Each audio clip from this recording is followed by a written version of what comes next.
Hello everyone, we will discuss about oxidation state और oxidation number. हमें इस lecture में ये पढ़ना है कि कैसे ऑक्सीडेशन स्टेट फाइंड आउट करते हैं और कौन से तरीके, और उसके बारे में आपको ये पता होना चाहिए कि मोर इलेक्ट्रोनेगेटिव कौन है, और फिर बाद में there are two types of method to find out oxidation state. यहाँ पे है ज़्यादा तो लोग क्या करते हैं, फार्मूला मेथड यूज़ करते हैं, लेकिन इस फार्मूला मेथड में ना थोड़ी 100% वो सही नहीं आता है. इसके मतलब कुछ ऐसे स्ट्रक्चर है कि वो गलत हो जाते हैं. इसकी वजह से मैंने स्ट्रक्चर मेथड से थोड़ा एक दो उसके एग्जांपल लूँगा, उसके बाद फार्मूला मेथड से लूँगा. उसके हम एक 10 तक हम एक एग्जांपल लेने वाले. तो आपको पहले ऑक्सीडेशन स्टेट कैसे निकालना है ये मैं आपको बता देता हूँ स्ट्रक्चर मेथड से. मतलब उसमें स्ट्रक्चर मेथड कैसे, पहले आपको स्ट्रक्चर मालूम होना चाहिए कि वो उसका स्ट्रक्चर ड्रॉ करने आना चाहिए. तो अभी देखो यहाँ पे ऑक्सीडेशन स्टेट कैसे निकालना है कि सबसे पहले आपको ये पता होना चाहिए उस मॉलिक्यूल में सबसे ज़्यादा मोर इलेक्ट्रोनिगेटिव कौन सा मतलब एलिमेंट है. तो हमारे पास ये रेंज है कि सबसे ज़्यादा फ्लोरीन रहता है, उसके बाद ऑक्सीजन रहता है, उसके बाद नाइट्रोजन और क्लोरीन सेम रहता है उसका इलेक्ट्रोनेगेटिव, उसके बाद ब्रोमीन, फिर बाद में कार्बन, ऐसे उसकी रेंज है, मतलब इलेक्ट्रोनेगेटिव की रेंज है. उसके बारे में अभी हमें कैसे ये करना है कि मैं आपको पहले ये स्ट्रक्चर मेथड से मैं बता देता हूँ कि how to find out the oxidation state. अभी देखो हमें इधर मैंने एक एग्जांपल लिया है कि H2SO4 का. अभी इसमें हम फार्मूला मेथड से भी निकाल सकते हैं और ये स्ट्रक्चर मेथड से. तो अभी आपको पहले मैं स्ट्रक्चर से बता देता हूँ. अभी देखो यहाँ पे सल्फर है, हमें सेंट्रल एटम सल्फर, मतलब सल्फर का क्या करना है, हमें ऑक्सीडेशन स्टेट निकालना है. मतलब H2SO4 में सल्फर का ऑक्सीडेशन स्टेट निकालना है. तो अभी हमें ये पता होना चाहिए कि इसमें ऑक्सीजन और हाइड्रोजन, मैंने तो यहाँ पे दिखाया था आपको कि ऑक्सीजन से पहले ज़्यादा कौन इलेक्ट्रोनेगेटिव रहता है, ऑक्सीजन. तो ऑक्सीजन पे देखो ये आपको पता होना चाहिए कि जो अल्कली मेटल रहते हैं, अल्कली मेटल, फिर बाद में अल्कलाइन अर्थ मेटल, तो उसमें ना अल्कलाइन अर्थ मेटल में किसी का भी +2 चार्ज रहता है और अल्कलाइन मेटल में +1 चार्ज रहता है. और उसके बाद आपको यहाँ पे समझ में आया होगा कि हाइड्रोजन हमारा अल्कली मेटल में आता है, तो इस पे +1 चार्ज रहता है. और उसके बाद ये जो +1 चार्ज है, और इस पे भी ऑक्सीजन पे माइनस चार्ज आता है, क्योंकि ये सबसे ज़्यादा इलेक्ट्रोनेगेटिव है और हाइड्रोजन क्या है, कम इलेक्ट्रोनेगेटिव है. इसकी वजह से जो लेस इलेक्ट्रोनेगेटिव है वो यहाँ पे हाइड्रोजन है. तो इस पे हाइड्रोजन पे +1 चार्ज है और ऑक्सीजन पे -1 चार्ज आया. तो अभी देखो यहाँ पे जो जितने ये है बॉन्ड है उतना उसका इलेक्ट्रोनेगेटिव रहता है. अभी यहाँ पे भी सेम आएगा, इस पे +1 हाइड्रोजन पे आया, इस पे -1 आएगा. इसके बाद यहाँ पे देखो ये -1 आएगा और ये -1, मतलब ये टोटल मिला के -2 हो जाएगा. और यहाँ पे भी सेम होगा, -1 और -1, मतलब जितने बॉन्ड रहेंगे यहाँ पे भी +2 आएगा, क्योंकि सल्फर लेस इलेक्ट्रोनेगेटिव है यहाँ पे. तो देखो यहाँ पे ये हो गया, इसके बाद ये -1 है तो यहाँ पे +1 आएगा जो बॉन्ड बना है वहाँ पे, और इसका भी +1, मतलब ये टोटल कितने हो गए, सल्फर पे चार्ज कितना होगा, ये 1, ये 2 वाला, और ये ऊपर का 2 यानी 4 हो गया, और ये नीचे का 2 मतलब +6. मतलब इसमें जो है इसका ऑक्सीडेशन स्टेट कितना है, +6 है. तो इस तरह हम ये कर सकते हैं कि ऑक्सीडेशन नंबर या ऑक्सीडेशन स्टेट निकाल सकते हैं. अभी देखो ये तो समझ में आया होगा आपको कि कैसे निकालना है, क्या निकालना है. अभी मैं इसमें H2S में अभी मैं आपको दूसरा एक एग्जांपल लेता हूँ. अभी देखो इसमें H3PO4, अभी इसमें किसका, फॉस्फोरस का हमें क्या निकालना है, ऑक्सीडेशन स्टेट या ऑक्सीडेशन नंबर निकालना है। तो आपको उसके पहले आपको इसका स्ट्रक्चर ड्रॉ करने आना चाहिए। तो अभी देखो सबको तो सब स्ट्रक्चर तो हमें याद नहीं रहते या निकालने नहीं आते। तो अभी यहाँ पे ये कैसे स्ट्रक्चर बनेगा, ये ऐसे स्ट्रक्चर बनेगा। कितने हैं, 3। ये देखो यहाँ पे कितने, 1 2 3 और 4 ऑक्सीजन है, 3 हाइड्रोजन है। तो ऐसे इसका हमने स्ट्रक्चर ड्रॉ कर दिया। तो अभी हमें देखना है कि ऑक्सीजन ज़्यादा इलेक्ट्रोनेगेटिव है क्या हाइड्रोजन। हमें पता है कि ज़्यादा इलेक्ट्रोनेगेटिव कौन है, ऑक्सीजन है। तो इस पे -1 चार्ज आएगा और इस पे +1, क्योंकि ये लेस इलेक्ट्रोनेगेटिव है। यहाँ पे भी सेम आएगा और इस पे भी सेम, इस पे भी सेम और इस पे भी सेम। अब ये देखो यहाँ पे ऑक्सीजन पे और इस पे भी सेम आएगा, +1 +1 +1। और यहाँ पे -2, मतलब इस बॉन्ड का -1 और इस बॉन्ड का -1, मतलब ये टोटल +2 यहाँ पे फॉस्फोरस पे होगा और ये टोटल -2 इस पे होगा। तो ये पूरा चार्ज कितना होता है, 1 2 3 और ये 2 कितना हो गया, मतलब +5। समझ में आया कि ये 1 और 2 3 और ये 2, मतलब टोटल क्या हो गया, +5 चार्ज हो गया। ये समझ में आया। तो ऐसे ही हम दूसरे, अभी ये तो स्ट्रक्चर ड्रॉ करके ये हमें हमारा जो ऑक्सीडेशन स्टेट है एक्यूरेट आता है, 99% वो एक्यूरेट हो जाएगा। अभी मैं दूसरा मेथड लेता हूँ कि हमें फार्मूला मेथड से, मतलब सेकंड वाला कौन सा था, फार्मूला मेथड। फार्मूला मेथड में देखो अभी हमारे पास एक कौन सा, तो अभी देखो KMnO4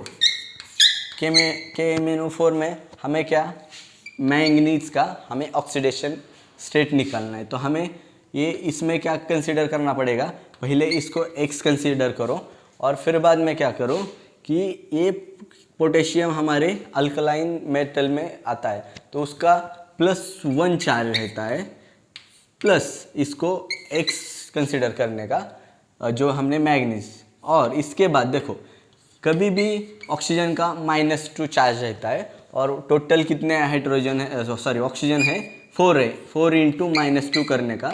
और इसमें इस कंपाउंड पे यहाँ पे कोई चार्ज नहीं है ऐसा कंसीडर करने का।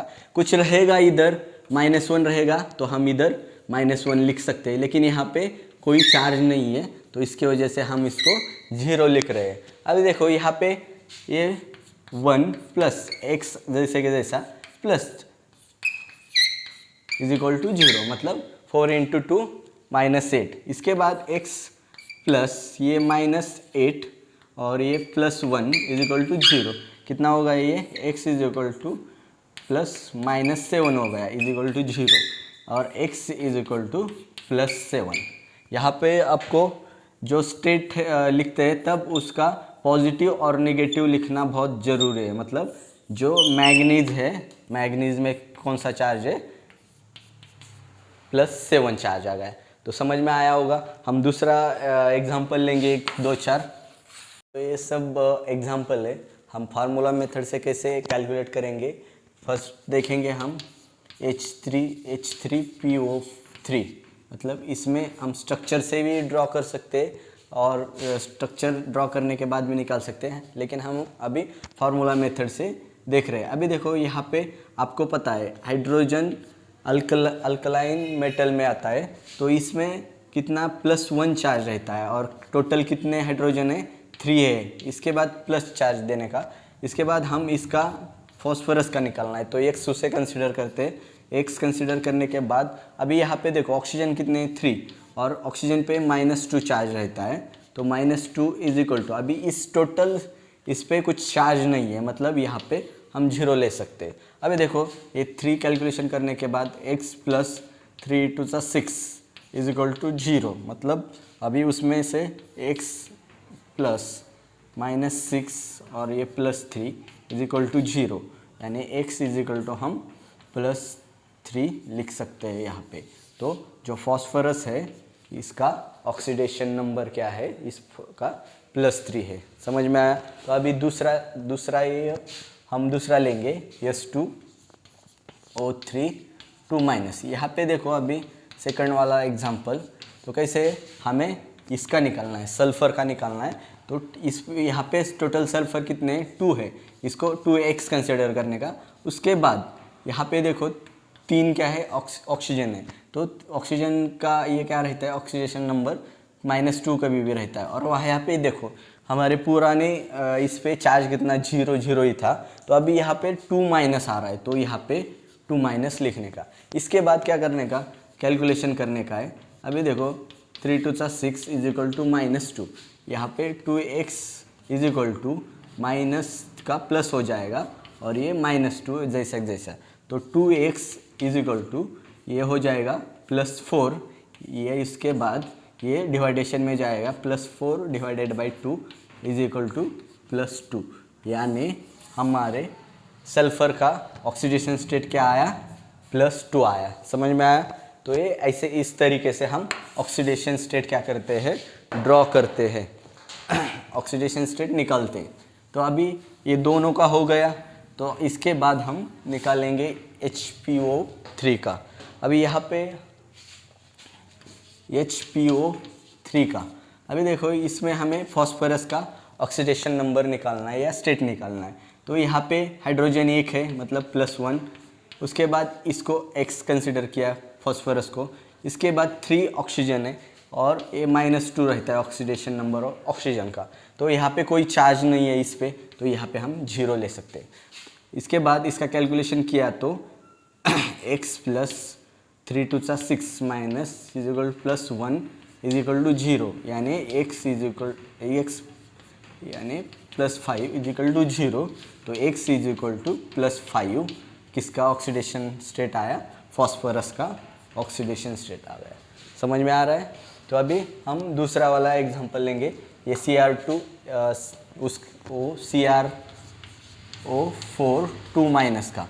अभी इसमें हमें किसका, क्रोमियम का ऑक्सीडेशन स्टेट निकालना है। तो इसको हम X कंसिडर किया, तो प्लस इसमें ऑक्सीजन कितने 4 और ऑक्सीजन पे -2 चार्ज रहता है। और यहाँ पे देखो ये जो टोटल चार्ज है इज इक्वल टू -2 है यहाँ पे। तो हम इसका कैलकुलेशन करने के बाद देखो -8 हो गया इज इक्वल टू -2, यानी x is equal to -2 + 8 is equal to कितना होता है, +6।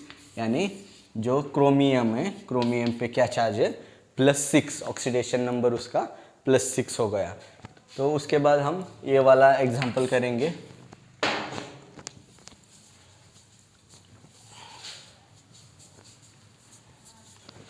चलो आपको समझ में आ रहा होगा। अभी देखो इसमें क्रोमियम का ही निकालना है, तो इसे x कंसिडर कर। कितने क्रोमियम है, 2x, मतलब 2 है इसलिए उसको 2x किया, प्लस कितने ऑक्सीजन है 7 है, इंटू -2 रहता है, उस पर चार्ज क्या है 2- चार्ज है। तो हमने इसका कैलकुलेशन करने के बाद 2x + 7 × 2 किया तो -14 होता है इज इक्वल टू -2। इसके बाद 2x is equal two plus ये माइनस है, इधर जाएगा तो +14 हो जाएगा और ये -2। इसके बाद 2x + 12 हो जाएगा और ये x is equal to +12 divided by 2 is equal to +6, यानी इस क्रोमियम का कितना आया, हमारा +6 ऑक्सीडेशन स्टेट आ गया। तो आपको पूरा वीडियो समझ में आया होगा। तो ऐसे आपने निकाला तो आपको सब समझ में आ जाएगा।